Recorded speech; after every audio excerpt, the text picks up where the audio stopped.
Você lembra do caso da suposta agressão ao ministro do Supremo Alexandre de Moraes? Pois é, teve um novo desdobramento agora na CNN, uma publicação sobre um pedido feito pela defesa do suposto agressor.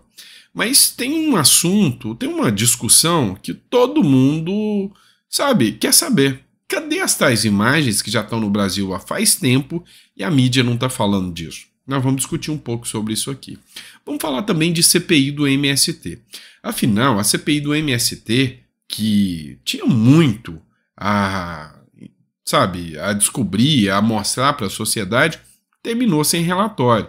Tinha-se que seria feita o indiciamento de várias pessoas, inclusive o G. Dias, mas acabou sem relatório.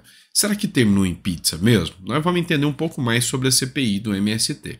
E por fim, mas não menos importante, nós vamos falar do caso de uma prisão de uma advogada, tá? Que estava exercendo o seu ofício por ordem do ministro Alexandre de Moraes, e nós vamos discutir sobre isso aqui. É legal, não é legal? O que a OAB se manifestou? Vamos entender um pouco mais? Então seja muito bem-vindo, é sempre um prazer estar aqui com vocês. Eu sou o Dr. Sandro Gonçalves, advogado, jurista, filósofo político, e é sempre um prazer poder estar discutindo um pouquinho de política. Faz tempo que eu não falo isso, né? Deu saudade. Mas vamos lá, bora entender um pouquinho aqui o que está rolando sobre essa CPI. Não esquece de dar o like, curtir e compartilhar. Olha só, teve uma matéria do Antagonista que disse o seguinte: a CPI do MST encerrada sem aprovar o relatório final. O Arthur Lira negou o pedido de prorrogação do prazo. Essa é a terceira comissão instaurada contra o Movimento Sem Terra que termina sem desfecho. O Tomé Abdu, que fez essa publicação, ele que é deputado federal, ele fez uma crítica aqui. É a terceira vez que uma comissão instaurada no Congresso para investigar o MST termina sem desfecho, barrando o relatório final. Essa manobra de parlamentares do PT conseguiu cancelar o que seria uma votação do relatório final da CPMI. Segundo o Coronel Zucco, se fosse colocado em votação, o relatório seria aprovado. Só que fizeram uma manobra e dentro dessa manobra tiraram. Terminou sem um resultado prático, um relatório sem os indiciamentos, isso para blindar, lógico, aliados do governo. Quem comemorou nessa história toda foi o João Paulo Rodrigues. O Eduardo Moreira, que é muito vinculado ao Movimento Sem Terra, fez essa publicação e disse e colocou aqui a publicação do João Paulo Rodrigues, que é o diretor, é o coordenador do MST. E ele escreveu o seguinte: acabou a CPI contra o MST. Terminou de forma vexatória. A extrema-direita sequer colocou em votação o relatório. O desfecho deixa evidente que não há nada contra o nosso movimento. Esses deputados de direita só queriam palanque e aparecer. Obrigado a todos e a todas pelo apoio. Então o MST saiu comemorando, dizendo que não teve nenhum efeito a CPI do MST. Tá, não foi bem assim. Se a gente olhar aqui, o Coronel Meira, ele fez uma publicação onde ele citou o seguinte, tem um áudio dele aqui, mas ele escreveu assim: não terminou em pizza. Mesmo sem ter o relatório final da CPI do MST aprovado, devido a uma manobra do governo Lula, os participantes da comissão encaminharão para o Congresso um pacote de medidas anti-invasão. Entre as medidas está a diminuição da burocracia na reintegração de áreas invadidas e o aumento de pena para invasores. Quero agradecer ao presidente da comissão, Tenente Coronel Zucco, pelo brilhante trabalho. Mais do que da hora. E aqui, mais uma vez, eu vou receber críticas de vocês. Porque eu vou perguntar uma coisa para vocês. O porquê que essa CPI do MST não aconteceu durante a gestão Bolsonaro? Porque se tinha maioria, se nessa época não tinha o Lula para blindar o MST, por que as investigações pararam naquela época? É o bom e velho brasileiro que só deixa para remediar, né? Nada de cuidar antes, de prevenir, né? Antes de prevenir do que remediar. O brasileiro espera a bomba acontecer, espera o MST estar invadindo para depois tomar medidas. Então, essa medida que o Coronel Meira declarou agora vai ser mais difícil de passar. Se durante a gestão Bolsonaro tivesse dado direito à reintegração de posse dos fazendeiros, sem burocracia, justa, imediata, se tivesse aumentado as penas de invasores de terra, a gente não precisava nem de CPI do MST hoje rolando e o MST não estaria com tantos poderes, não é? Mas antes, prevenir do que remediar, no caso da gestão passada que teve ali, eles esperaram a bomba acontecer, deixa o PT voltar, que aí o PT voltando, aí depois a gente faz barulho em cima do MST. Então é bola fora, tá? Desculpem aí para quem não gostou das minhas críticas, mas é bola fora. Por que não rolou enquanto dava para acontecer isso? Agora é segurar a bronca.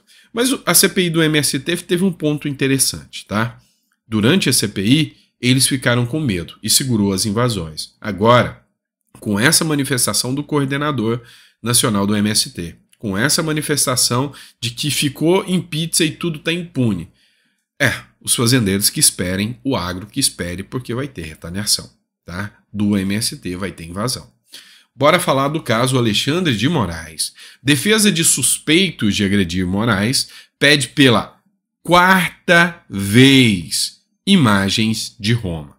Em petição enviada nesta quarta-feira, dia 27, ao STF, a qual a CNN teve acesso, o advogado Ralph Tortman informa que já fez o mesmo pleito outras 3 vezes. Até agora, nada. E o porquê que ele não tem acesso a essas imagens?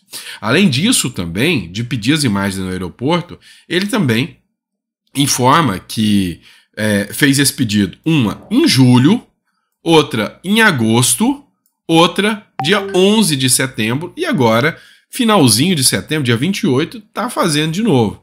No documento, a defesa também solicita a redistribuição do caso, alegando que o episódio não tem vinculação com os atos criminosos de 8 de janeiro e está sendo investigado em inquérito sobre o assunto. Meu Deus do céu, acho que não precisa ter muito raciocínio jurídico para entender que é uma investigação sobre uma suposta agressão a um ministro, o Alexandre de Moraes, de um caso que não tem nada a ver com 8 de janeiro, absolutamente nada. E aí é o próprio STF que vai julgar esse caso e está barrando o acesso da defesa a documentos, a imagens. A imagem já foi entregue. Por que a mídia não está divulgando? Por que a mídia não está bombardeando essa imagem? Deveria, para provar que o ministro do Supremo, Alexandre de Moraes, está certo. Ou para mostrar que ele estava errado. É assim que funcionou na democracia. Pois é, mas já é a 4ª vez que é feito a solicitação, o pedido da imagem, e até agora, nada, nada, nada. Vamos falar de um outro caso aqui, absurdo, tá? Esse caso aqui foi divulgado pelo Correio Brasiliense, eu sempre cito a fonte para vocês. Eu vou falar do caso da Margarida Marinalva de Jesus. 8 de janeiro, a advogada do DF é presa após se entregar na sede da Polícia Federal. A advogada brasiliense Margarida Marinalva de Jesus Brito foi presa no início da noite dessa quarta-feira, dia 27/9, após se entregar na sede da Polícia Federal em Brasília. Ela é alvo da 17ª fase da Operação Lesa Pátria, que apura os atos antidemocráticos de 8 de janeiro. Conforme o Correio noticiou, Margarida já tinha confirmado que se entregaria à Polícia Federal nessa quarta, apesar de ter confidenciado a colegas considerar a prisão injusta e absurda, diga-se de passagem. Acompanhada de 2 advogados, ela chegou na corporação. Presta atenção, aqui é o ponto interessante. A advogada é investigada na operação por suspeita de recolhimento de aparelhos celulares de pessoas envolvidas nos atos antidemocráticos de 8 de janeiro, na Praça dos Três Poderes. De acordo com a investigação da PF, ela teria se apresentado como advogada no exercício da sua função para advogar para os presos ainda em 9 de janeiro e recebeu os aparelhos celulares que após isso teria tido informações apagadas. Você tem noção de que ela foi presa não por estar manifestando, não por estar tentando, por estar trabalhando como advogada. E aí eu te pergunto, você vê advogados sendo presos quando eles oferecem serviço para traficante? Ouviu? Não, né? Você viu advogados sendo presos quando eles oferecem serviços para abusadores, para assassinos? Não, né? Então, com a devida vênia, com o devido respeito que eu tenho à atuação da Suprema Corte, mas tá errado. E a gente tem que falar sobre isso. Tem coisa errada aqui. Ela, se a informação aqui é verídica, e é isso que está circulando em todas as mídias, se ela se apresentou para prestar serviço, oferecer serviço como advogada, a OAB devia se manifestar. A OAB devia falar, peraí, mandou prender ela porque ela foi lá oferecer defesa. Então, quer dizer que daqui a pouco o Sebastião Coelho vai ser preso também, os advogados que advogaram para os presos vão ser presos também? Tem coisa errada, tá? Então, peraí, vamos analisar as coisas com mais cuidado. As notícias veiculadas na mídia são muito preocupantes, tá? É muito preocupante a forma que hoje a gente vê como está sendo conduzida a justiça no Brasil, tá? Isso é preocupante, tá? E concordo com os colegas aqui que disseram, teve inclusive uma da advogada dela, falou que é uma medida extremamente absurda. Pois é, vamos estar analisando.